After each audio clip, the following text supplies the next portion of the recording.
problems last time, a lot of things that were left, unresolved. So I want to show you kind of the work and the progress that's been done to try to alleviate those things, some awesome additions that have happened, some little upgrades, some things that have actually left the shop, and some things that hopefully will be coming at the shop in the future. So a lot of work has gone on, actually some really awesome developments just in the past few days that have kind of really upped the ante of it, so to speak. So yeah, let me take you inside, let me show you what happened. Don't quite remember if I said this last time or not, but I did, like I talked about before, relabel all these appropriately with all the places and everything like that. So I don't think that's something that's new, but that is something that I kind of did. You might see over here too, don't quite remember if this is in the last one, but this is the old drum kit that was at the school. It needs to be tuned, it needs new heads, it needs a lot of work to it. But I got everything right there as well. Drum setup is a little different too, as you can see. A different arrangement of this. Got Ali's extra floor tom. He loves this thing. Sings super sick. But yeah, little adjustments there. Also got these as well, because a few of these mic stands, you can see, is sort of a little wobbly. I mean, because obviously with this thing going that way, it's a little, extends pretty far out. So these are basically just little bags, and I can put sand, or I guess technically anything in it that's kind of heavy, and sort of weight them down. Gonna take you over here. Another really big issue that's been plaguing this entire project this whole time, and also honestly just my entire existence of being on the internet, has been the horrendous experience. Windstream, obviously, going through a DSL line that's, really meant for phones, does not really give you the greatest upload and download speed. So my friend Ali actually recommended, like, dude, have you tried T-Mobile? And not realizing, freaking, we have a 5G tower that's literally like a quarter of a mile away from here, that if you look out that window right there, you can actually pretty much see it. So I was like, all right, let me do that. So I contacted them, got this, actually that router that you see right there, and it's been freaking great. This is not sponsored in any way, but I mean, so far everything's been working extremely well. Again, just bear in mind this because I'm really close to a 5G tower. We got these little shelves that I might mount, kind of put it up there somewhere, maybe at some point. I mean, it's whatever, it's just on the edge of the couch for now. But the craziest part is the upload download speed, baby. Let me show you this. So check this out. So again, same thing, highspeedinternet.com. I don't know why I was good at that one, but oh, this makes me so happy every time. Oh yes, dude, like almost basically 500 megabyte download speed, and the upload speed, which I was worried it has to be kind of around 3 to 10-ish. It is freaking greater than 3 to 10. So this is the upload speed on that, which, like, going from, you know what this reminds me of also, is going from, dial-up internet that I had back in the day to DSL internet. That severe upgrade exactly reminds me of this. I was able to do some live stream tests, even with my little OC Stream Deck, and it worked flawlessly. Zero drop frames. Zero drop frames, which literally was like unprecedented for here. I mean, I think even some of my people who live in, like, less rural areas than I do mentioned that was actually freaking pretty decent speeds, even for where I'm at. So super happy about that. Yes, sir. Finally, good internet. I can upload crap. I can get on. Oh, so excited. You might have also seen this little camera here. This is a OBS bot. Is that right? Yeah, OBS bot camera. Little thing. It's got this, like, kind of funky AI tracking feature that, like, as you move around, it kind of tracks you. I'll show you that in a second. Got another camera actually as well that I'll show you, thanks to Brent Bowers. It's just in this corner over here, kind of right beside the door. As you can see, this just has it's just a, another GoPro. I think it's a Hero 9 if I remember right. I really wanted the exact same one that's in the back there as well, so that way I can kind of have that. So that's essentially two little video sources right there that I can use. And to get on a bit of a tangent here, another thing you might notice too was my overheads were switched. I had the two little small, oh my gosh, I'm forgetting the name of the brand now, SE Electronics overheads over here. I had those two set up for a long time in XY pattern, and I was like, it's fine, it was good, but Eddie guy that records a lot of our stuff, amazing engineer, mixture, everything. He suggested these. I think these are AKG C3000Bs. They're from like the 2000s. He rarely highly recommended these. This is like 130 bucks on Reverb, I think. I got them from like, I think one of these is from California, the other's from Arizona or something like that. So that's just one kind of musical thing I got. Another musical upgrade that I did, as you can see down here, along with these two amps right down here, is this pretty sick PV Classic 20. This is a more newer one. They make the older ones that kind of came out in the 90s. The reason why I wanted this, well, first of all, you know, this is a beautiful, clean amp, pedal platform. I bought this years and years ago. This is my first like kind of nice tube amp. This was a great small tube amp to get, potentially for live use. Also just kind of a nice, different, classic sound. Traded one of my amps for this. You saw the same from the other video. But the reason why I wanted this one was because at one point I played with a great drummer, Phil Hartzell, a local guy. He had a Classic 20. I don't remember if it was this one. I don't think it was this one. But he had it, and what I was thoroughly intrigued by was not, so I mean the tone was good. I played my PRS through this, I think. Had a really nice gain sound, really beefy. But what I was interested in was this right back here. I don't have it plugged in right now. You can see the cable right over here. But it has it says output right here. And it is a MSDI, microphone simulated direct interface. So you can basically just take this, and I have it set up over here, directly out from here to like a console, or in my case, you know, my interface. And you can even right here, I actually have it defeated right here. You can actually kill the speaker entirely. You can have it on if you want to hear it in the room, or you can have totally noiseless, literally quiet recording. That really interested me for two reasons. A, for rehearsals and stuff like that. Having everybody in the room, you know, in the super loud amp going can kind of overpower everything. Get to jack up your headphones louder, and it just gets a little annoying. And that's one reason, to keep everything really quiet in the room. You know, helps also having a really clean drum recording as well. That kind of adds to it. But also for live use too. I was like, you know, let's say you're on a stage. This is great for stage use. You're on a stage and you really don't need to have any stage volume. That's great for that. And also I thought, you know, I'm trying to get more things for a live setup, because as we're getting some more gigs and stuff like that, and trying to improve that live sound, I figured having this as a potential to where you're not blasting the stage with a tube amp, a really freaking loud tube amp, would help kind of controlling that stage volume and getting a better result out to your potential wedges or your headphones, or even just to the audience. So really excited about this. I might not even run any pedals with this thing. I might continue to use my Helix over there with just, you know, all that stuff hooked up, and then maybe just use this. I figure maybe Brent could use this. He likes kind of having just a, not super distorted, but, you know, a gainy tube amp sound. Then he just kind of rolls off his volume for cleaner stuff. So this could be a potential that he could use, or anybody could really use live. So I'm super excited with this purchase.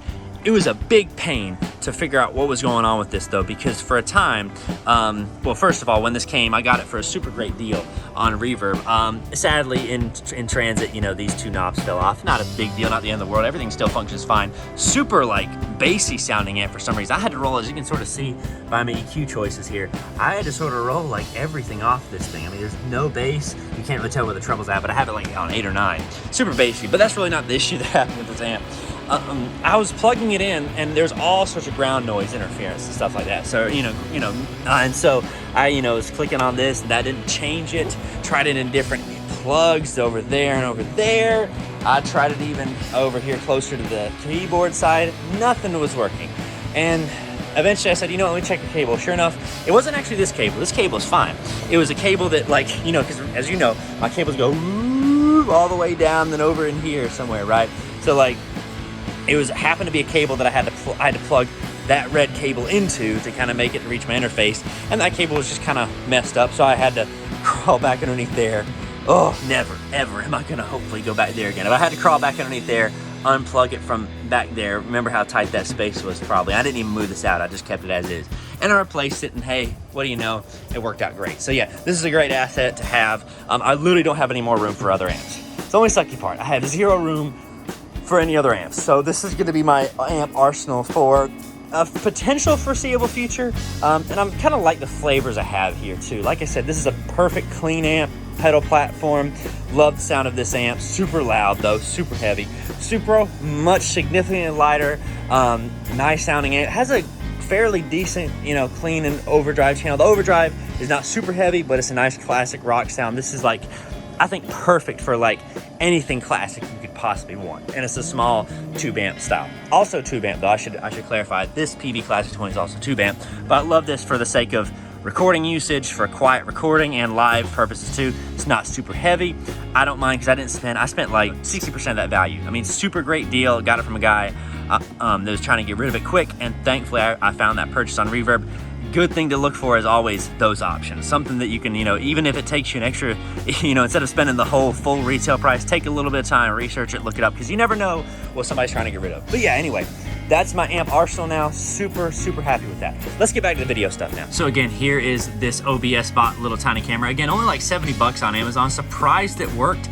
There's a few frame rate issues you can sort of see. Maybe not frame rate, more like latency things. But honestly, in motion, and this is not gonna be the shot I always go to, I'm probably gonna go to, the shot back there, the overhead shot, or maybe even the new one, which I will show you in a second. I was running into a problem though, and I was like, it'd be great, because like I can't really preview anything. Like, I can't preview the shots, change this from the program view, which essentially is like what's gonna be live, to like a multi-view, to where I can see all of the different camera inputs. And I was like, it'd be great if I could just send an output to here to a TV and then just get that done. Well, I did that. So again, this switcher is awesome. I can switch between all these different things. Let me just switch to like 4, for example. There's the drum kit overlay right there. So now that's in preview. But let's, currently on my program, which is, the main camera here, I'll switch to like the different camera, like 3 or something like that. Yeah, I'll switch to that camera. So let's say, currently we're, the piano player's doing this thing, right? And then it's like, okay, we gotta switch to the drummer. All right, then, they know it's on preview. They're about to be live. So watch out, now they're live. And again, there's the new shot right here, input 2 right here, if I fade into that. So there's that one. Now you might notice something in the way. This is the real exciting part. We also have a TV right here, mounted right there. And the best part about this one is that one also moves. This one does very well, and it is pretty dang big too. And I usually figure for like, for live streaming anything or anything like that, I can just have it kind of right here, where sort of everyone can kind of sort of see what everything that's going on everywhere. You see the little AI thing trying its hardest to find me in this chaos of everything. But again, there is that actual main shot of the whole room there. I think that's a great shot. It sort of captures everything in the whole room at one time. Super excited about that. Could be recording this screen right here. Not. Shop updates is supposed to be natural, just kind of whatever happens. So yeah, that is super exciting. Now, again, just having it for this use isn't always perfect, because again, what if we're not like live streaming something, right? This is great for somebody to see and be like, oh, we're switching between different things, blah, blah, blah, blah. But I was like, this is kind of not the greatest setup for like, if we're just recording something. Well, I figured, let's say we have some tracks up here, right? So let's just say pull up a random song here, song I'm working on for a gentleman, Ron V. Hill. It's one of his personal projects he's working on. I've been working on some songs me and Brent have. We're, I think, 8 songs in. We just got 2 more songs for Brent to record. But like, for example, let's say, this isn't the song everybody's doing, this is just me and Brent's and Ron's thing. But let's say, the guys come over and we have to track something specific. And I'm like, all right, guys, at bar, all right, when we get to this point right here, we're doing that. Well, how the crap is everybody else supposed to see that? Well, easy thing right here. This little switcher I have right here. Now everybody can see that right there. Pretty great. So now instead of having to be like, all right, where are we at? And even this one back here, which is, obviously hooked up to kind of do the same thing. And this one is still hooked up, forgot to turn it on. But this one is still hooked up to literally just mirror that main display. So this still does that, right? Obviously. But like if somebody's tracking drums, they don't want to always look back and be like, all right, where are we at? This might be a good spot for the bass player to glance over. He's playing bass right in this spot right here. Glance over and say, okay, yeah, I kind of see where we're at. But to me, that's like great. You can pretty much easily see that from anywhere in the shop, especially if you're tracking right here. You don't have to glance over there. You can just look right here. And let's say I'm in the middle of the room right here playing something, or, let's say there's a singer right here. They can just glance up and see where we're at. And like, wow. This is like a little mini production studio, man. Again, I go back over here. I'm like, oh crap, we doing something live, baby. All right, sweet, we're back. I'm so freaking, this is great. Let's say, I don't know, I'm watching a YouTube video or something like that. I can just switch this over, angle this my way, bada bing, bada boom, bada bow, and just chill out, just like this. I can just chill out and freaking vibe on the couch while I'm watching something. Bruh. Anyway, needless to say, I'm excited about that. And I'm happy about using it with the guys. I'm happy about potentially doing some live streaming some of these rehearsal sessions and stuff. And I'm just super happy that everything's worked out so well. There's been a lot of little kinks here and there. For example, I'm not the greatest of persons to be doing this kind of drilling. Had to have my pops help. And as you can sort of see too, this is definitely not level. You can't really tell. I guess, ish, you can't really tell. Same thing for this one. I did this one pretty much entirely by myself.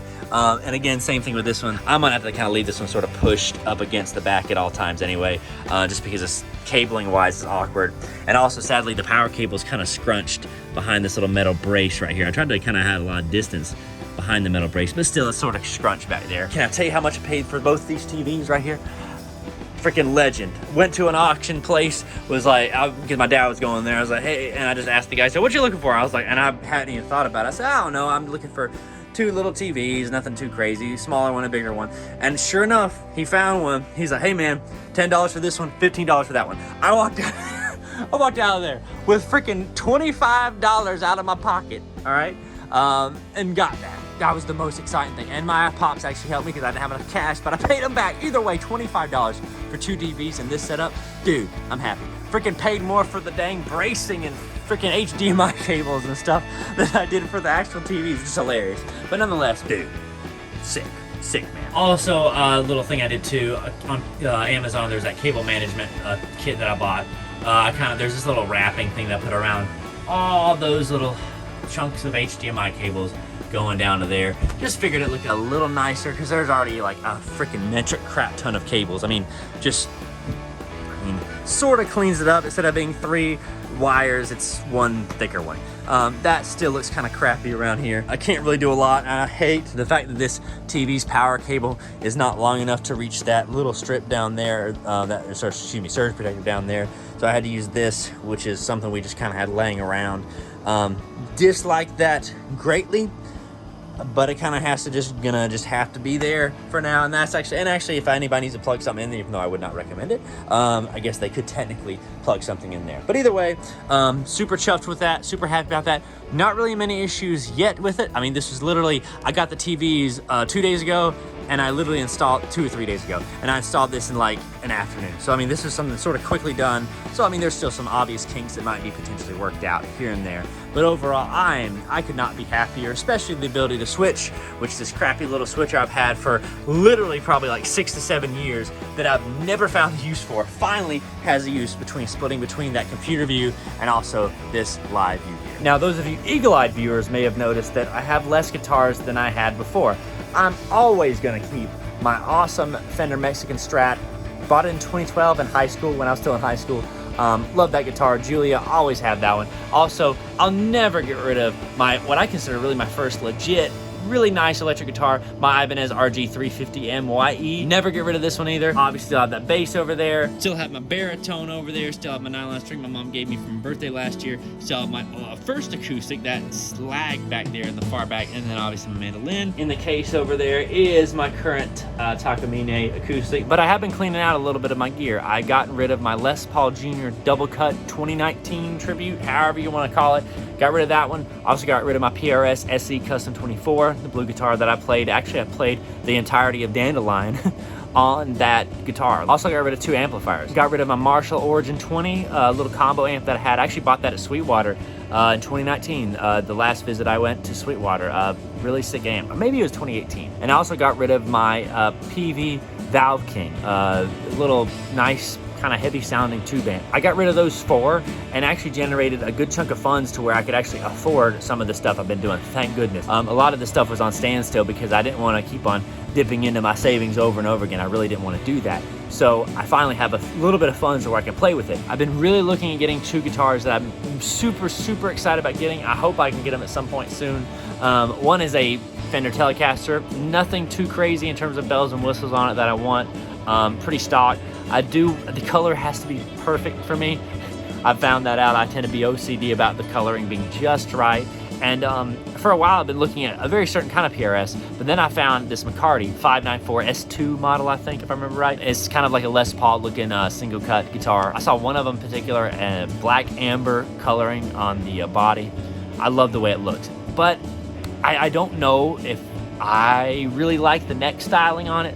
One thing I found out in the time I've been playing is you got to really just freaking go and play the guitar. I mean, if you want to buy one online, you can, But you just got to trust that that's what you like. Because guitars are different than amps. An amp, you can plug it in and hear somebody else play it. You sort of get an idea of what it's going to sound like. A guitar, you hold it in your hands, it feels totally different. One guitar to another guitar could feel drastically different. So I really want to go in the store and play some of these. Thank goodness Guitar Center has the ability to take things back and actually buy things off players, or else that stuff would have never gotten out of here. I had that stuff posted on 3 different actual trader sites. Facebook Marketplace, One Man's Junk, Carolina Guitar and Gear Trader, a Facebook group that has tons of gear that people post. It's a lot of great gear, and I posted. It took a lot of time to develop those posts, but nobody was hitting them up. I mean, I got a lot of hits the first couple weeks or so, and then it just kind of fell off. So super grateful that Guitar Center was able to get all that off of my hands, pay me something for it, and I could actually use those funds to further expand my guitar arsenal, as if I need more. But hey, I mean, there's always, it's an addiction. And if there's one thing I've learned about these shop updates is the fact that, you know, I was like, oh, maybe I'll get to part 10 and not do another update.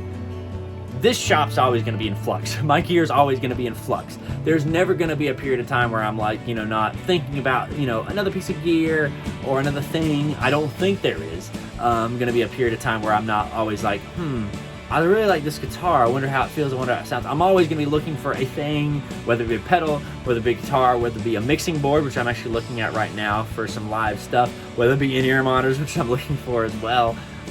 Whether it be video stuff, video related stuff, which I haven't even gotten a chance to talk about that yet. So yeah, this is gonna be a long-term series, ongoing, anytime there's some type of an update. These shop updates are, needless to say, never going to stop.